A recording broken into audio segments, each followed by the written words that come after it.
NDA की बैठक आदरणीय प्रधानमंत्री नरेंद्र मोदी जी के अध्यक्षता में हुई। कुल मिलाकर 39 पार्टी के प्रमुख थे और बहुत ही अच्छी मीटिंग हुई और सभी दलों में कॉन्फिडेंस था जो मोदी जी के नेतृत्व में पिछले 9 साल में जो देश के लिए, देश के प्रगति के लिए, देश की उन्नति के लिए जो काम किया है और देश की अर्थव्यवस्था को बनाए रखना या और ऊंचाई पे ले जाना, कई योजनाएं शुरू करना, कई लाखों करोड़ों सभी वर्ग के लोगों के लिए निर्णय लेना, ये सभी पर चर्चा भी हुई और सभी लोगों ने एक साथ होकर एक प्रस्ताव भी रखा मोदी जी के नेतृत्व के समर्थन में और पूरे सभी लोगों ने एक विश्वास दिलाया कि जो 9 साल में जो काम हुआ है, पिछले 50-60 सालों में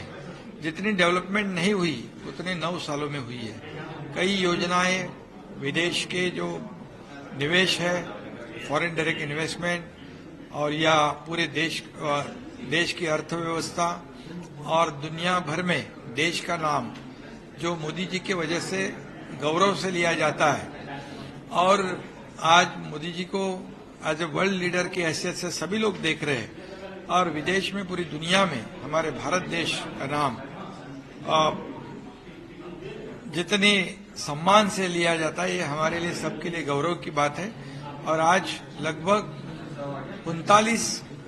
जो दल है प्रमुख, उनके सभी प्रमुख रिप्रेजेंटेटिव थे और सभी लोगों ने मोदी जी को विश्वास दिलाया है कि, और जनता ने भी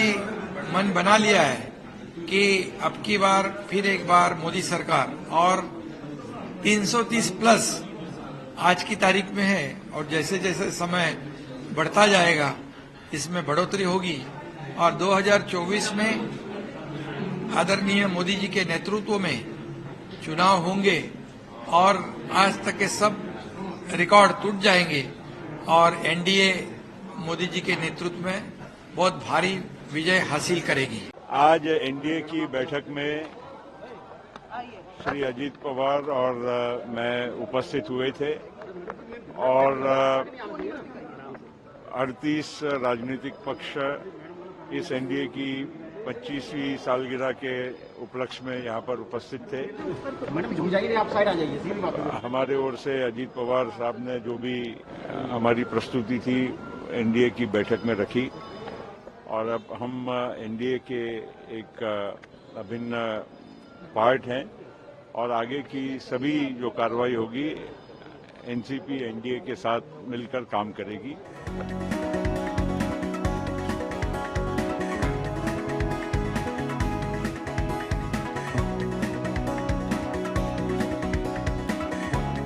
आज एनडीए की बैठक में तमाम घटक दल आदरणीय प्रधानमंत्री नरेंद्र मोदी जी की नेतृत्व में इकट्ठे हुए। यकीनन जहां सब सारे दलों ने अपने अपने पक्ष रखे और प्रधानमंत्री जी पर अपना विश्वास जताया, वहीं सबसे अहम प्रधानमंत्री जी का अपना भाषण था, उनका अपना वक्तव्य था जिसमें उन्होंने 2024 के लिए एक नई रूपरेखा तैयार की और तमाम एनडीए के साथियों में एक नया जोश, एक नया उत्साह उन्होंने भरने का काम किया। मौजूदा राजनीतिक परिप्रेक्ष्य में इस बात में कहीं किसी को कोई संदेह नहीं है, न किसी राजनीतिक दल को, न ही देश की जनता को, कि आने वाले समय में पुनः 2024 के परिणामों के बाद हमारे आज के प्रधानमंत्री आदरणीय नरेंद्र मोदी जी ही पुनः देश के प्रधानमंत्री बनेंगे। इसमें कहीं कोई संदेह नहीं है। पर उस टारगेट को, उन परिणामों को हम लोग और कितना ज्यादा बढ़ा सकें, उसके लिए तमाम घटक दल आज एक साथ होकर, एकजुट होकर, नई रणनीति के साथ, नई ऊर्जा के साथ आगे बढ़ने का हम लोग काम करेंगे। और लोक जनशक्ति पार्टी रामविलास अध्यक्ष होने के नाते मैं, मेरी पार्टी पूरी मजबूती से, मेरे लिए ये पुनः एक सौभाग्य की बात है, जब मैं थोड़े समय के लिए गठबंधन में नहीं भी था उस वक्त भी हर ऐसे विषय जहां पे प्रधानमंत्री आदरणीय नरेंद्र मोदी जी ने देश हित, जन कल्याण की बातों को प्राथमिकता दी, मजबूती से लोक जनशक्ति पार्टी रामविलास ने उनका समर्थन करने का उन्होंने काम किया और आने वाले दिनों में भी मजबूती से 2024 के चुनाव, 2025 के विधानसभा के चुनाव में इसी मजबूती के साथ पार्टी प्रधानमंत्री जी का समर्थन करती रहेगी। देखिए, आज सुहेलदेव भारतीय समाज पार्टी, ओम प्रकाश राजभर, आज एनडीए में हम शामिल हुए हैं। जो हमारे देश के यशस्वी प्रधानमंत्री जी की जो नीति है, गरीबों के उत्थान के लिए, पिछड़े दलित कमजोर के लिए जो काम हो रहा है, उस गति को आगे बढ़ाने के लिए हम लोग भी साथ आए हैं, ताकि जो देश के विकास में काम हो रहा है, प्रदेश के विकास में काम हो रहा है, गरीबों के उत्थान के लिए काम हो रहा है, उस काम में हम लोगों को भी एक उम्मीद लेकर के हम लोग साथ में लगे। आज से हम लोग एनडीए में शामिल हुए और एनडीए की बैठक में सब लोगों ने सर्वसम्मत से ये निर्णय लिया कि आगामी 2024 के चुनाव में माननीय नरेंद्र मोदी जी को देश का प्रधानमंत्री बनाने का काम हम सब लोग मिलकर के, गरीब, कमजोर, पिछड़े, दलित, अल्पसंख्यक सब लोग मिलकर के करेंगे।